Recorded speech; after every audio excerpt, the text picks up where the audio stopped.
Give the call to the member for Fowler. Thank you, Mr. Speaker. My question is to the Treasurer. I understand the government is optimistic Australia will not fall into a recession. In Fowler, charities are seeing unprecedented number of middle-income families needing help. Small businesses are struggling to keep up with increased costs and are not seeing the same level of customers. More people are now working at a second job to meet the cost of living pressure. We're yet to feel the impact of the 12 interest rates hikes. How confident should the Australian public be that we're not heading into a recession if we're not already in one? The call to the Treasurer. Thank you, Mr. Speaker, and thank you to the honourable member for Fowler for her question and her representation.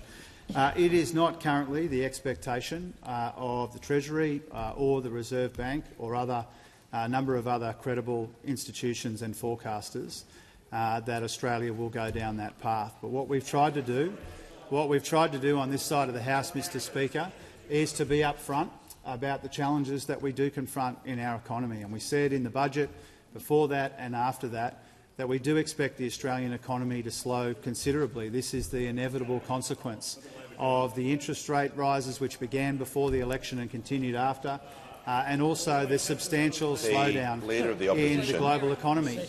And so I say to your constituents and I say to communities right around Australia that what we are trying to do and what we are doing in our first two budgets is to try and provide help where we can to get your constituents and communities around Australia through a difficult and challenging period in the global and domestic economies, provide some help where we can and also lay the foundations for future growth at the same time.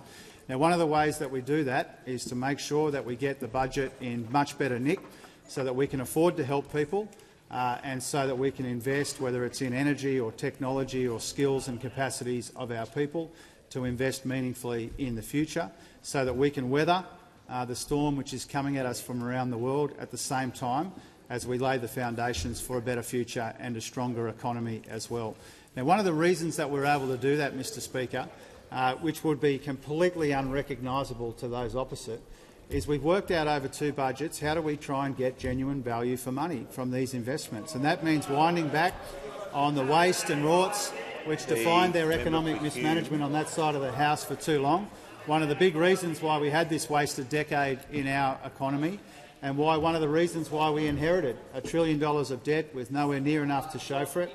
It's why we inherited deficits as far as the eye can see, and it's why even after a decade of those in office from those opposite, there were so many economic challenges for us to address. We accept responsibility for addressing the challenges in the economy. We're upfront about what's coming at us from around the world but being felt around the kitchen tables of Fowler and in communities right around the country. And we are prepared to work with anyone in this place who shares our objectives, which is to get people through a difficult patch at the same time as we invest in the future. Give the call